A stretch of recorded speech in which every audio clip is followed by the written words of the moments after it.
Welcome learners. ఈ video లెక్చర్లో మనము స్టాటిస్టిక్స్లో ముఖ్యమైన టాపిక్ ప్రాథమిక దత్తాంశ సేకరణ, large survey, India census, major source of secondary data. ఇక్కడ నేను ఈ సెన్సస్కి సంబంధించిన వీడియో చేయడానికి ముఖ్య కారణం ఏమంటే, ఈ సెన్సస్ 2021లో భాగంగా అప్పట్లో 2019లో డిసెంబర్లో మనకు ఈ మర్రి చెన్నారెడ్డి మానవ వనరుల సంస్థ ఉంది కదా హైదరాబాద్లో, అక్కడ ట్రైనింగ్ తీసుకున్నాం. మాకు కొంతమందికి 60 మందిని ఒక్కొక్క రాష్ట్రం నుంచి సెలెక్ట్ చేసి training of master trainers for census of India 2021 phase 2 అని మాకు ట్రైనింగ్ ఇచ్చారు. ఈ ట్రైనింగ్లో మాకు చాలా వివరాలు సెన్సస్ గురించి అప్పుడే తెలిసాయి. కానీ స్టాటిస్టిక్స్కి సంబంధించిన వ్యక్తిగా సెన్సస్ గురించి ఎప్పుడు తెలుసుకోవాల్సిన అవసరం ఉంది. ఈ సంవత్సరము మనకు 2026-27 సంవత్సరంలో మన దేశవ్యాప్తంగా సెన్సస్ అనేది జరుగుతోంది. 2021లో జరగాల్సిన సెన్సస్ జరుగుతోంది. దానికి సంబంధించి మీకు ఈ స్టాటిస్టిక్స్ పేపర్లో లేదంటే జనరల్ స్టడీస్ పేపర్లో కూడా మీకు మెయిన్గా క్వశ్చన్స్ వచ్చేదానికి అవకాశం ఉంది. అందుకే ఈ వీడియో అనేది చేస్తున్నాను. ఈ సెన్సస్ అనేది జనాభా లెక్కల సేకరణ అనేది భారతదేశంలో జరిగే ఒక బృహత్తరమైన కార్యక్రమం. మనకు ఈ సెన్సస్ అనేది మొట్టమొదట నేను 2025 క్వశ్చన్ పేపర్లో 1872లో స్టార్ట్ అయ్యిందనే మాట ఒక చోటు ఉంది. అది చూసిన తర్వాత ఓకే, సెన్సస్ గురించి కూడా వీళ్ళకి అడిగే అవకాశం ఉంది అనుకొని చేస్తున్నాను. భారతదేశంలో 1982వ సంవత్సరము బ్రిటిష్ వాళ్ళ కాలంలోనే మనకు సెన్సస్ అనేది ప్రారంభమైంది. ఆ తర్వాత ప్రతి 10 ఏళ్ళకు ఒకసారి జరుగుతూ వచ్చింది. మనకు స్వాతంత్రోద్యమం సివియర్గా ఉన్నప్పుడు 1931లో గాంధీజీ గారిని వీళ్ళంతా కాంగ్రెస్ వాళ్ళంతా కూడా అడిగారంట, ఈ ఈ ఈ కార్యక్రమాన్ని మనం బహిష్కరిద్దాము అని. ఎందుకు బహిష్కరిద్దామంటే ప్రభుత్వ కార్యక్రమంగా, ప్రభుత్వ వ్యతిరేకంగా ఏదున్నా వాళ్ళకి నాన్ కోఆపరేషన్ చేయాలి కాబట్టి. కానీ ఆయన ఇది దేశానికి ఉపయోగపడే బృహత్తరమైన కార్యక్రమం, దీన్ని ఆపద్దండి, జనాభా లెక్కల సేకరణ జరగనివ్వండి అని చెప్పి ఆయన ప్రోత్సహించారు. కాబట్టి ఇది మనకు కంప్లీట్ ఎన్యూమరేషన్ ఆఫ్ పాపులేషన్, భారతదేశంలో ఉండే జనాభా ప్రతి ఒక్కరి గురించి ఇక్కడ జరుగుతుంది. ఇది ప్రాథమిక దత్తాంశానికి ఒక మెయిన్ ఉదాహరణగా మనం చెప్తూ ఉంటాం. Largest statistical exercise in the country, socio economic mirror, మన దేశంలో సామాజిక ఆర్థిక వ్యవస్థలు ఎలా ఉన్నాయనేది ఒక అద్దంలాగా చూపెడుతుంది అనమాట. దీని ప్రాముఖ్యత ఏమి, మనకు పాలసీ మేకింగ్కి, దేశంలో ఏ పాలసీ దేశం తీసుకోవాలనుకున్నా కూడా ఇదే మనకు మెయిన్ సోర్స్గా ఉంటుందన్నమాట. ఇప్పుడు పనికి ఆహార పథకం పెట్టారు, ఇలాగా చాలా సెంట్రల్ గవర్నమెంట్ స్కీమ్స్, వాళ్ళన్నిటికీ కూడా మూలం ఏదైతే ఉందంటే ఈ జనాభా లెక్కల సేకరణ, రిసోర్స్ అలొకేషను, ప్లానింగు, డెవలప్మెంటు, అన్నిటికీ ఇదే అనమాట. మనకు హిస్టరీ అలాగే ఇందాక చెప్పాను కదా, 1872లో ఫస్ట్ సెన్సస్ అనేది ప్రారంభమైంది. అప్పుడు మనకు మొదటి జనాభా లెక్కల సేకరణలో లార్డ్ మాయో అనే ఆయన హయాంలో భారతదేశంలో మొట్టమొదటిసారిగా జనాభా గణన ప్రారంభమైంది. కాకపోతే ఇది నాన్ సింక్రోనస్గా జరిగిందనమాట. అంటే దేశవ్యాప్తంగా ఒకే సమయంలో అన్ని చోట్ల దేశం మొత్తము ఇది జరగలేదు. ఆ తర్వాత మళ్ళా 1881లో సమకాలీన గణన అనేది జరిగింది. ఈ ఫ్లోడెన్ అనే ఆయన ఆధ్వర్యంలో దేశవ్యాప్తంగా మొట్టమొదటి జనాభా లెక్కల సేకరణ అనేది జరిగింది.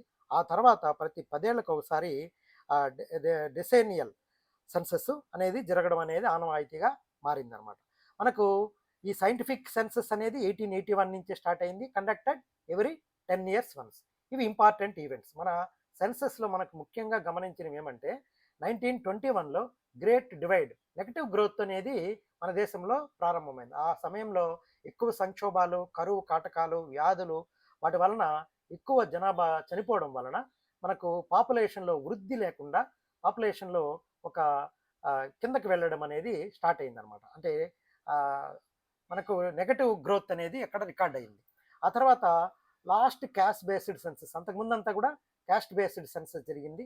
ఆ తర్వాత లాస్ట్ క్యాస్ట్ బేస్డ్ సెన్సస్ 1931. ఇందాక చెప్పాను కదా, 21లో ఏమో నేషనల్ కాంగ్రెస్ ఈ సెన్సస్ని వ్యతిరేకించింది, కానీ 31లో దీన్ని జరపనివ్వండి అని చెప్పి ప్రోత్సహించారు. కాబట్టి తర్వాత 51లో మన భారతదేశానికి, అంటే మనకు 1872 నుంచి 1941 వరకు 8 జనాభా లెక్కల సేకరణలు జరిగాయి.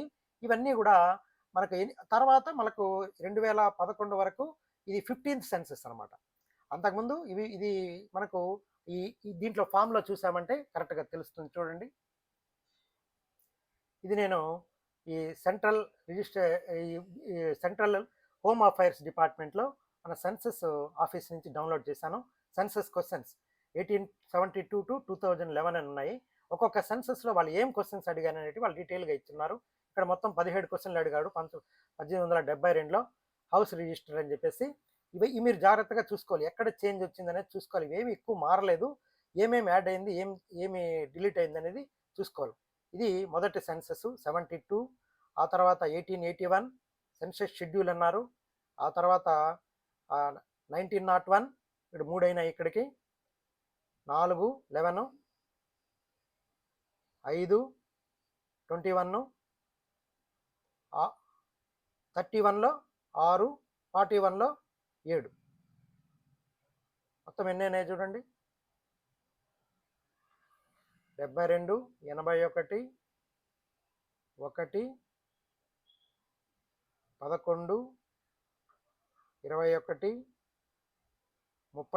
31, 41. అంటే 7 సార్లు మన స్వాతంత్రం రాకముందు సెన్సస్ అనేది జరిగింది. ఆ తర్వాత స్వాతంత్రం వచ్చిన తర్వాత 1951లో ఒకసారి, 51, ఆ తర్వాత 61, 71, 81, 91,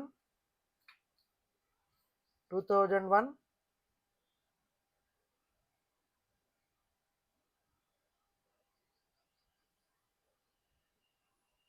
2011 ఇన్నిసార్లు మనకు సెన్సస్ అనేది జరిగిందనమాట. కాబట్టి ఎన్నిసార్లు 15వ సెన్సస్ ఈ 2011వ సంవత్సరం జరిగింది.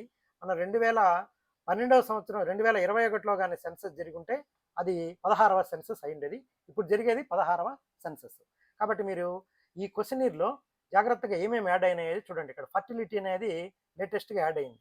ఫర్టిలిటీ అనేది కొత్తగా 2011 సెన్సస్లో యాడ్ అయింది.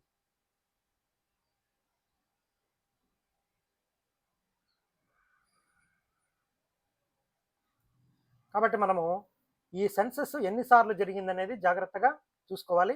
2011లో జరిగింది 15వ సెన్సస్. స్వతంత్రానికి రాకముందు 7 సార్లు సెన్సస్ అనేది జరిగింది. ఇప్పుడు మళ్ళీ 2026, 27లో జరుగుతూ ఉంటుంది. దీనికి సంబంధించి లీగల్ బేసిస్ ఉంటుంది. సెన్సస్ యాక్ట్ 1948 ఉంది. మ్యాండేటరీ పార్టిసిపేషన్, నేను దీంట్లో పార్టిసిపేట్ చేయను అని ఏ పౌరుడు అనకూడదు. ఈ డేటా అనేది కాన్ఫిడెన్షియాలిటీ ఉంటుంది. అడ్మినిస్ట్రేటివ్ పర్పస్ పరంగా చూసుకుంటే ఇక్కడ ministry of home affairs, registrar general and census commissioner, state census officers ఉంటారు, డిస్ట్రిక్ట్ సెన్సస్ ఆఫీసర్స్ కూడా ఇక్కడ ఉంటారు. ఇది సెన్సస్ అడ్మినిస్ట్రేషన్ ఫ్లో చార్ట్. ఇది లార్జెస్ట్ అడ్మినిస్ట్రేషన్ ఫ్లో చార్టు. ఇక్కడ అక్షరాలు చిన్నగా ఉన్నాయి చూడండి. ఇక్కడ మీరు జాగ్రత్తగా ఇన్ని రకాలుగా ఇది వెళ్తూ ఉంటుంది. ఇప్పటికీ ప్రస్తుతం ఉండేది నేను ఇక్కడ చేశాను. ఇందాక మనకు లాస్ట్ ఇయర్ దాంట్లో ఈ central registrar general and census commissioner పేరు ఇచ్చారు. ఈయనేమన్నా వెళ్ళి గ్యాదర్ చేస్తారా అని చెప్పేసి. కాబట్టి ప్రస్తుతము మీరు ఎగ్జామ్ రాసే టైంకి ఆ registrar general and census commissioner అనేది చూసి పెట్టుకోండి. ఒకవేళ జనరల్ స్టడీస్కి ఏమన్నా రావచ్చేమో. కాబట్టి అందరి పేర్లు కూడా ఇప్పుడు ఇచ్చున్నారు. ఇప్పుడు ఈరోజు డౌన్లోడ్ చేసింది ఇది. ఇక్కడ ఏం పేజెస్ ఉంటాయంటే ఫస్ట్ పేజ్లో మనము హౌస్ లిస్టింగ్ చేయాలి. ఒక 200 హౌసెస్, అలాగా హౌసింగ్ కండిషన్స్ చూడాలి. ఎలాంటి ఇల్లు ఉన్నాయి, పెంకుటిళ్ళ, పీరిల్లు, పూరిళ్ళ, తర్వాత ఇది అపార్ట్మెంట్స్, ఇవన్నీ కూడా చూడాలి. వాళ్ళకి అమ్యూనిటీస్ ఏమేమి ఉన్నాయో చూడాలి. ఇది ఫస్ట్ ఫేజ్లో జరుగుతుంది. సెకండ్ ఫేజ్లో పాపులేషన్ ఎన్యూమరేషన్ జరుగుతుంది. Age, sex, literacy, occupation, migration status అనేది జరుగుతూ ఉంటుంది. ఇక్కడ మెయిన్గా ఇక్కడ ఏమంటే మన ఎగ్జామ్స్ పరంగా చూసుకుంటే ఈ నేషనల్ ఫుడ్ సెక్యూరిటీ యాక్ట్ 2013 అని చెప్పేసి ఇచ్చారు కదా. ఈ పాలసీ డిజైన్ చేసేది దీని ప్రకారమే జరిగిందనమాట. ఫుడ్ సెక్యూరిటీ ఉండాలి. ఫుడ్ లేని వాళ్ళు చాలామంది ఉంటున్నారు కాబట్టి ఈ పాలసీ డిజైన్ చేయడానికి ఇది ఉపయోగపడింది. ఆ తర్వాత ఫండ్ అలొకేషను మనకు ఎలాగా జరుగుతుంది, ఎవరు ఫండ్ అలొకేట్ చేస్తారు దీనికి, ఫైనాన్స్ కమిషను, డీలిమిటేషను, ఈ రిజర్వేషన్ పాలసీ టోటల్గా ఇప్పుడు పార్లమెంటు, అసెంబ్లీ సెగ్మెంట్స్ అన్నీ కూడా మళ్ళీ రీషెడ్యూల్ చేయాలనుకుంటున్నారు కదా. వాటికంతా కూడా ఈ 2011 సెన్సస్ తీసుకున్నారు. 2026 సెన్సస్ తీసుకుంటే మనకు కరెక్ట్గా పాపులేషన్ అనేది తెలుస్తుంది. వెల్ఫేర్ స్కీమ్స్, ఏ వెల్ఫేర్ స్కీమ్స్ ఇంప్లిమెంట్ చేయాలనుకున్నా కూడా మనకి సెన్సస్ బేస్ అవుతుంది. డెవలప్మెంట్ ప్లానింగు, ఆ తర్వాత ఇది ఎందుకు డిలే అయింది 2021 ఎందుకు డిలే అయిందంటే కోవిడ్-19 పాండమిక్ వచ్చింది. హెల్త్ రిస్క్స్ మేము మాకందరికీ కూడా ట్రైనింగ్ ఇచ్చారు. మమ్మల్ని మాస్టర్ ట్రైనర్స్‌గా పెట్టారు. ఆ తర్వాత మళ్ళా మేము ట్రైనింగ్ ఇచ్చిన తర్వాత మన టీచర్స్‌ని ఎన్యూమరేటర్స్‌గా అపాయింట్ చేసుకోవాలని అంతా సిద్ధమైన సందర్భంలో మనకి పాండమిక్ రావడం వలన 2020లో ఇది పోస్ట్‌పోన్ అయిపోయింది. ఈ అదే టైంలో వీళ్ళు కొత్తగా నేషనల్ పాపులేషన్ రిజిస్టర్ అనేది కొత్తగా తీసుకొనొచ్చారు. వీటి వలన ఏమైందంటే ఇవి కొంచెం ఇష్యూస్ వచ్చేసాయి.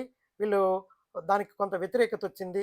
దాని ద్వారా ఏం చేయాలనుకున్నారంటే మనకు 6 నెలలు మన దేశంలో నివసించే వాళ్ళు వాళ్ళ కాంప్రహెన్సివ్ ఐడెంటిటీ డేటాబేస్ తయారు చేయాలనుకున్నారు.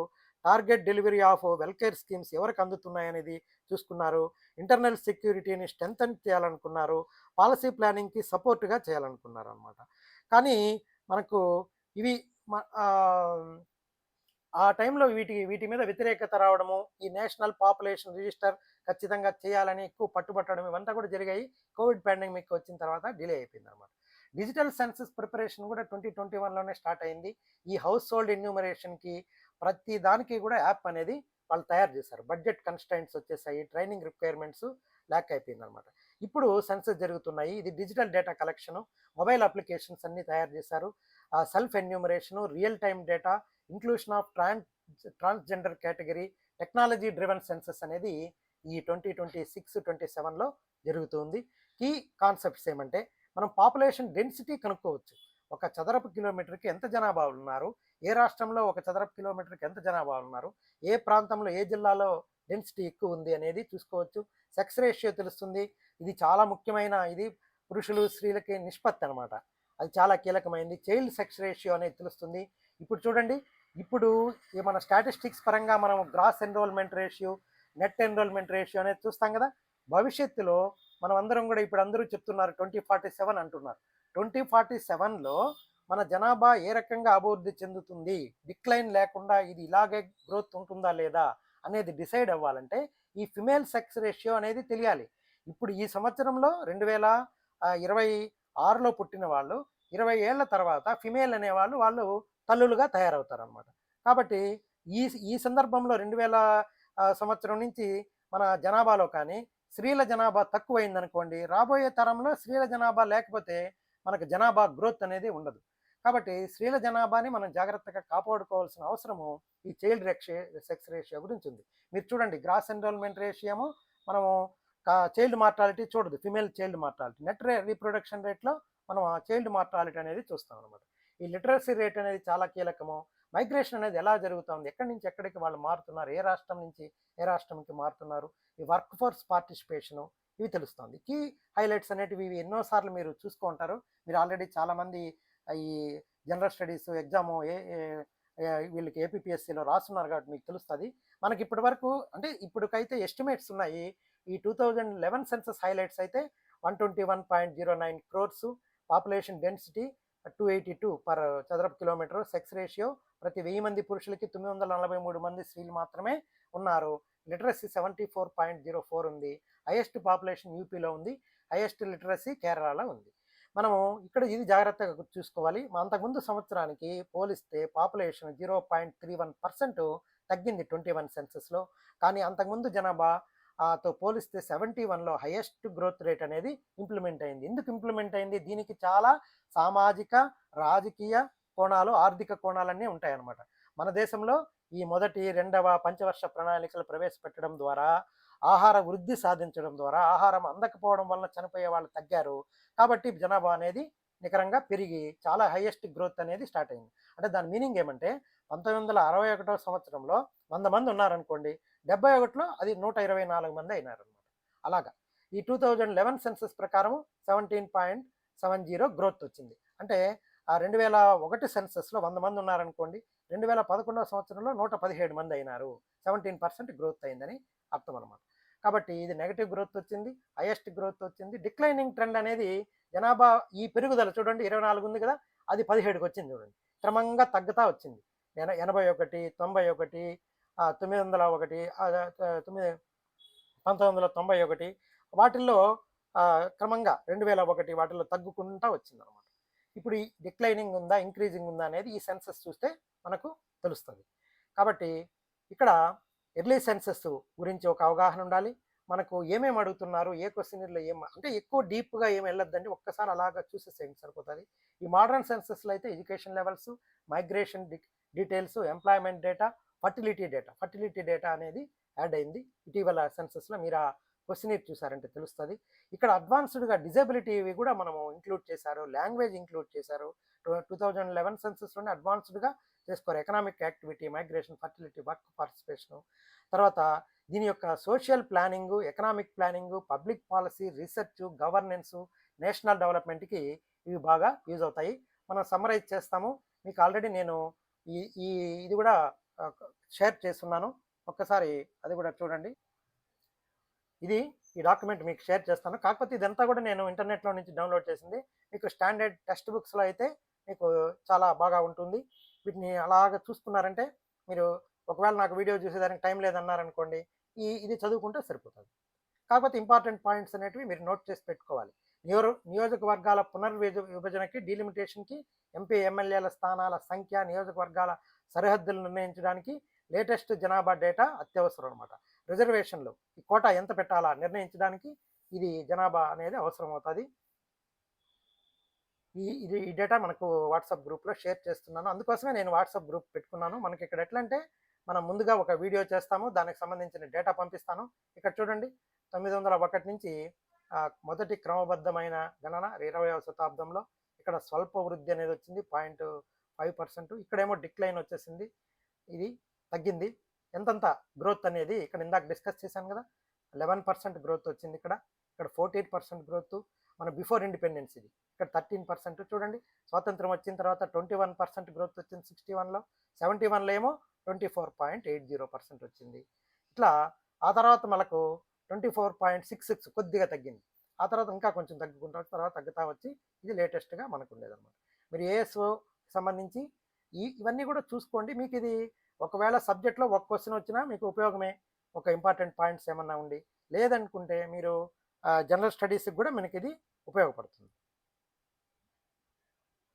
గాంధీ ఇర్విన్ ఒప్పందం ప్రకారము ఇది 1931 సంవత్సరము వీళ్ళు దీనివల్ల ప్రభుత్వ కార్యకలాపాలకు జనాభా గణనకు కాంగ్రెస్ సహకరించిందనమాట. వాళ్ళేమో 21లో బహిష్కరించారు. కానీ 31లో సహకరించారు. కాబట్టి మీకు ఇది చాలా ఉపయోగకరంగా ఉంటుంది. ఒకసారి చూసి పెట్టుకోండి. ఎందుకంటే ఇక్కడ మనకు కాంపిటేటివ్ ఎగ్జామినేషన్స్‌లో ఏ ఒక్కటి కూడా వదలకూడదు. హిస్టరీ ఆఫ్ సెన్సెస్ మనం ఏం సమ్మరైజ్ చేసుకున్నాము. Pages, legal framework, trends, importance, future senses. Thank you. I wish you all the best.